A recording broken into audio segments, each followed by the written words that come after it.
여러분들 연애하고 싶어서 성장하고 싶어서 매력적인 남자가 되고 싶어서 제 채널과 이 영상을 다들 보고 계신 거일 거예요. 근데 여러분들한테 매력적인 남자가 구체적으로 뭔지 정의하고 어떻게 될 수 있는 건지 그 특성들에 대해서 서술해보세요 라고 하면 제대로 대답할 수 있는 사람이 100분 중에 한 분도 안 계실 거예요. 내가 되고자 하는 걸 구체적으로 정의하고 말을 하지도 못하는데 목표를 이룬다는 건 어불성설입니다. 아니, 말을 잘하고 싶은데 막상 상황이 벌어지면 입이 딱 붙어서 떨어지지 않고 어떻게 말해야 할지도 모르겠고 나중에 상황 다 지나고 속 터져 하시는 분들께는 이 영상이 그 어떤 방법보다도 큰 도움이 될 거라고 저는 자신 있게 확신합니다. 여러분, 저는 불과 몇 년 전까지만 해도 정말로 말을 잘 못했었거든요. 근데 지금은 이렇게 이쁜 여자친구가 제가 가진 가장 큰 장점은 대화라면서 저랑 대화하는 걸 가장 좋아할 만큼 그리고 이렇게 유튜브를 시작할 수 있을 만큼 말 실력이 늘 수 있게 됐습니다. 저는 절대로 말을 잘하던 사람도 아니었고 사회지능, 공감 능력, 대화 능력이 좋은 사람이 아니었어요. 제 MBTI가 INTP인데 아실 분들은 아실 거예요. 사회화가 진행되지 않은 INTP는 진짜 성격 쓰레기라는 소리를 많이 듣는 MBTI입니다. 말을 잘하기는커녕 사회지능도 공감 능력도 발달되지 않은 사람이었어요. 20대 중반에 초등학교 중마고가 자기 생일이라고 오마카세를 처음 사줬었는데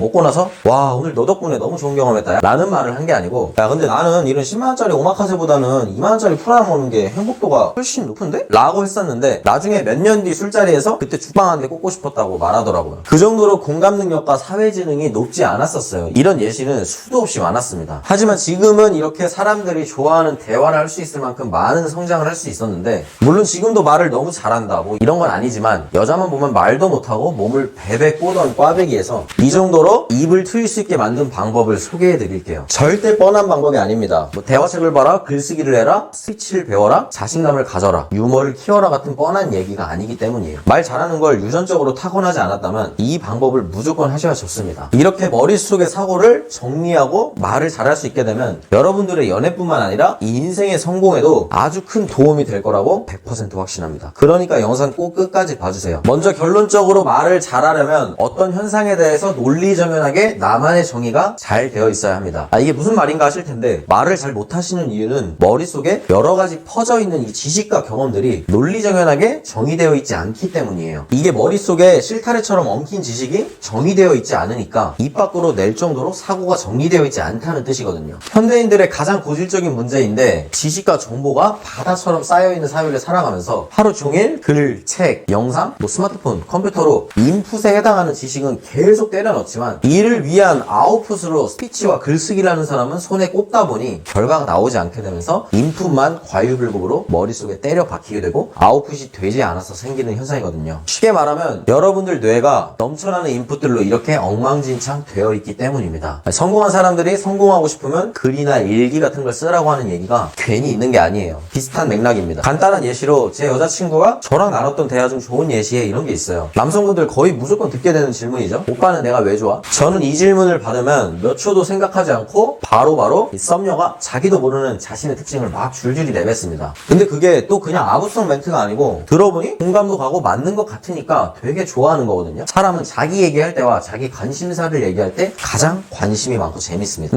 일단 첫 번째는 자기 일을 책임감 있게 수행하고 쉽지 않은 상황에서 타인과 다름을 인정하고 그 장점을 흡수해 성장하려는 모습도 너무 이뻐 보였다고 했어요. 이때 회사 사정상 제가 속한 전략기획팀은 수평구조의 영어 이름을 쓰는 구조였고, 전혀 다른 지역의 타 부서에 있던 연차가 저보다 높던 여자친구는 이 수직구조의 체계에서 갑작스럽게 합쳐지며 제가 낙하산처럼 팀을 이끄는 팀장직을 수행하게 되면서 여자친구 입장에서는 퇴사를 고려할 만큼 기분 나쁜 상황이었는데, 그 상황에서 그 여러 여성 팀원분들 중 저와 맞닥뜨리고 대화를 한 후에 다름을 인정하고 제 지식과 경험을 배워가려는 유일한 태도를 가진 마인드가 너무 이쁘다고 덧붙였었죠. 이게 말이 쉽지 직장생활 해보신 분들은 정말 쉽지 않은 상황이거든요. 저는 그때 입사 1년차 막내였고 다행히 능력을 인정해주신 대표님께서 기회를 주시고 믿고 맡겨주신 상황이었는데, 아무튼 이렇게 배우고 성장해서 제 여자친구는 3달 만에 압도적인 성적 차이로 후에 팀장 자리에 오르게 됩니다. 첫 번째는 그렇게 설명을 했어요. 이유와 근거가 타당하죠? 두 번째로 나는 또 취미 없이 수다만 떨면서 남자친구한테 의존만 하는 여자를 좋아하지 않는 스타일인데 자기만의 취미와 생활이 있고 꾸준히 자기 관리로 뭐 열심히 헬스를 하며 개인 시간에 대한 존중이 있어서 좋았다. 그리고 좋은 습관과 지식을 알려주면 장점을 하나하나 배울 줄 아는 마음이 너무 좋았어. 이런 특성 있는 여자가 많지 않거든. 그래서 반했지 뭐야? 라고 말했어요. 뭐 또 겉은 단단하고 활기차 보이는데 뭐 언뜻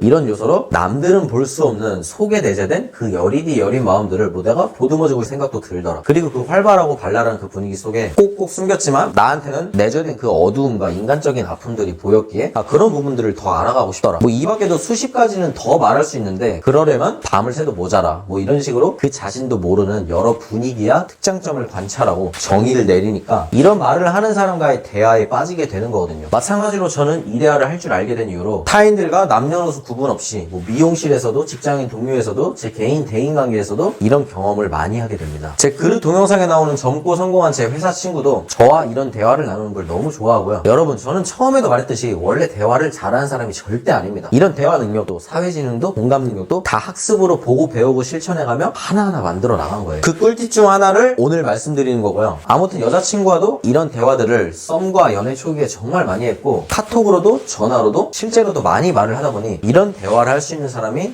처음이다라며 저란 사람을 너무 좋아했어요. 이런 이야기를 시작으로 인간 내면에 담긴 진중한 대화를 해나갈 수 있어야 일반적인 겉도는 대화를 하는 관계보다 훨씬 끈끈한 유대감을 지닐 수 있습니다. 여러분도 오늘부터 이 능력을 기르시려면 이제부터 더 집중하셔야 됩니다. 알기만 하면 누구나 할 수 있거든요. 이런 대화를 하기 위해서 물론 공감 능력, 사회지능, 관찰력 같은 능력은 당연히 필요한데요. 이 능력들을 여러분들이 타이탄의 도구들처럼 하나하나씩 모으셔야 하겠지만 오늘 말씀드릴 이 습관이 그 베이스라고 여겨도 좋을 만큼 정말 인생을 좌우할 수 있는 방법입니다. 여러분들은 필요하거나 되고자 하는 목표에 대해서 정의라는 걸 해본 적이 별로 없으실 거예요. 저는 습관적으로 여자친구의 특징에 대해 여러 방면으로 정의를 내려놓았고 정보를 정리해 놓았습니다. 그러다 보니 겉도는 대화가 아닌 그 사람을 자세히 집중하고 관찰해야만 할 수 있는 특징들로 대화를 하고 논리정연하게 호감 가는 대화를 할 수 있는 거거든요. 나라는 사람을 잘 정의할수록, 타인을 잘 정의할수록, 인간을 잘 정의할수록, 남성과 여성에 대해 잘 정의할수록 여러분들이 원하는 목표에 점점 다가갈 수 있을 거예요. 진짜 중요한 거 이제 나옵니다. 여러분들 연애하고 싶어서, 성장하고 싶어서, 매력적인 남자가 되고 싶어서 제 채널과 이 영상을 다들 보고 계신 거일 거예요. 근데 여러분들한테 매력적인 남자가 구체적으로 뭔지 정의하고 어떻게 될 수 있는 건지 그 특성들에 대해서 서술해보세요라고 하면 제대로 대답할 수 있는 사람이 100분 중에 한 분도 안 계실 거예요. 대부분의 구독자분들께 매력적인 남자는 무엇일까요? 하고 물어보면 뭐 잘생기고 키 크고 돈 많은 남자? 뭐 또 좀 더 아시는 분들은 김현우 같은 남자, 여유 있고 리드하는 남자, 문제 해결하는 남자, 뭐 이 정도까지 대답만 해도 진짜 준수한 거거든요. 근데 여기서 더 알아야만 해요. 그래야 여러분들이 원하는 저 목표를 이뤄낼 수 있거든요. 내가 되고자 하는 걸 구체적으로 정의하고 말을 하지도 못하는데 목표를 이룬다는 건 어불성설입니다. 여유 있는 남자는 뭔지, 어떻게 그 여유를 형성해내는지, 리드하는 남자는 뭔지, 어떤 상황에서 어떻게 리드를 해야 하는 건지, 문제 해결이 무엇이고 어떻게 하는 건지, 여자들이 원하는 키와 외모와 얼굴은 어느 정도인지, 그게 나라는 사람의 정의와 어울려서 내가 인생의 목표를 어떻게 잡고 연애와 결혼을 하기 위한 전략을 어떻게 짜야 하는 건지, 이 모든 걸 구체적으로 알고 있는 사람이 아무도 없잖아요. 그래서 내가 아는 것들을 정의하는 습관을 꼭 들이라고 이 영상을 통해 말씀드리는 거예요. 이걸 해내야만 여러분들이 원하는 연애와 결혼에 가까워지실 수 있습니다. 이 빠박이 아저씨 알 사람은 다 아실 거예요. 아무튼 유명한 아저씨인데 이 사람이 미녀 수십 명을 거느리는 이유는 돈이 많아서라기보다 그 돈을 만들 실력과 남자와 여자에 대해서 누구보다 잘 정의했기 때문이에요. 그렇기 때문에 엄청난 영향력의 유명인물이 될 수 있었던 거고 단순히 돈이 많아서가 아닙니다. 명심하시길 바랍니다. 본질적인 것에 집중하세요. 오늘 말씀드릴 이 습관을 성공적으로 해내게 된다면 제가 늘 말씀드렸던 존경받는 남자의 특징은 자기만의 기준이 있는 남자에 한 걸음 다가가실 수가 있을 거예요. 알파들은 자기의 모든 부분을 영역으로 정하고 선을 정해놓거든요. 그래서 그 선에 대한 대처법이 확실합니다. 여러분들은 이 선부터 정하셔야 되는 거예요. 내가 관심 가는 이 여자와 그리고 이 여자를 만나고 싶은 나 자신 그리고 남자와 여자에 대해서 정의를 못 내리는데 올바른 남녀관계를 형성할 수 있다는 게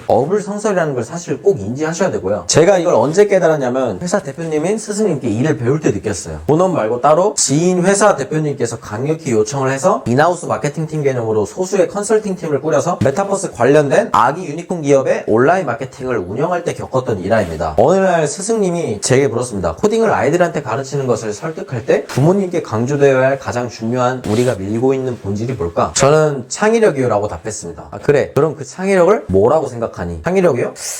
무언가 새롭게 생각해서 만들 수 있는 사고력 정도이지 않을까요? 라고 답했더니 스승님은 이 회사의 본질과 세계관을 정의하고 그에 맞게 창의력의 뜻을 정의해서 이걸 풀어내고 엄마의 언어로 바꿔서 본질 기반으로 설득과 마케팅을 진행할 때 우리는 그 목표를 이룰 수 있단다. 그래서 우리는 창의력을 정의하고 엄마의 언어로 바꿔야만 해. 저는 그때 머리가 띵했습니다. 그 이유 질문이 답이다 해서 책을 읽을 때 여기에 이렇게 메모를 했었죠. 내가 살면서 받은 질문 중 가장 어려웠던 질문 중 하나. 너는 창의력이 뭐라고 생각하니? 였습니다. 본능적으로 조금씩은 목표를 깊게 이해하고 분석하고 정의하긴 했었지만 구체적으로 이걸 시각화시키고 정의를 해내야만 한다는 사실을 이때 제대로 인지했고 그때부터 저는 또 폭발적으로 성장해낼 수 있었습니다. 여러분들 이건 단순한 연애를 하기 위해 말을 잘해지는 방법이 아닙니다. 여러분들이 이 습관을 들이고 생활에 적용할 수만 있으면 인생이 크게 달라질 거라고 100% 장담할게요. 또 며칠 전에 단톡방에 이런 질문을 주신 구독자분이 계셨었어요. 남성의 유혹 전략 중 친절이 꽤 높은 점수를 기록했는데 이게 현실에서 통하는 전략일까요? 라고 답변하셨었는데 저는 어떤 조사나 검색도 없이 평소에 정의 내려놓은 대로 바로 이렇게 답했습니다. 말로 하면 길어지니까 잠깐 이미지 캡처본만 올려둘게요. 궁금하신 분은 정지해서 이미지를 읽어주시길 바랍니다. 이런 방식으로 남녀관계의 중요한 헌신의 개념과 현상에 대해 정의 내려놓았다가 핵심이에요. 여자와 남자, 그리고 매력적인 남자, 매너, 유머, 사회지능, 문제 해결, 남성성, 남성적 매력, 여성적 매력 등등 모든 부분을 차근차근 이해하시고 정의하시길 바랍니다. 오늘은 꼭 필요한 정의 두 가지를 말씀드릴게요. 이 두 가지를 정의해보시고 댓글로 달아주시거나 페우스로 보내주시면 답변 드리겠습니다. 첫 번째, 나라는 사람을 정의해보세요. 무엇을 좋아하는지, 싫어하는지, 잘하는지, 못하는지, 왜 살아가는지 등등이요. 구체적일수록 좋습니다. 경험 기반에 의해서 내용이 나올수록 좋아요. 사람은 내가 생각하는 나 자신과 경험과 상황에 처했을 때 나오는 진짜 나의 모습이 전혀 다르기 때문이에요. 그래서 다양한 경험을 꼭 해보라는 말들이 자기 개발서에 있는 겁니다. 두 번째, 매력적인 남자는 무엇인지, 여유는 무엇인지, 리드는 무엇인지, 능동성은 무엇인지, 문제 해결력은 무엇인지 구체적인 예시와 정의를 해보세요. 이걸 해낸다면 올바른 연애와 결혼에 한층 가까워지실 겁니다. 꼭 자신이 생각하는 정의를 내려보는 과정을 해보셨으면 해요. 이렇게 하나하나 작은 습관으로 타이탄의 도구들을 모은다면 여러분은 어느덧 목표에 가까워지고 있는 자신을 발견하실 수 있게 되실 겁니다. 그럼 다음 영상에서 만나요. 영상 봐주셔서 감사합니다.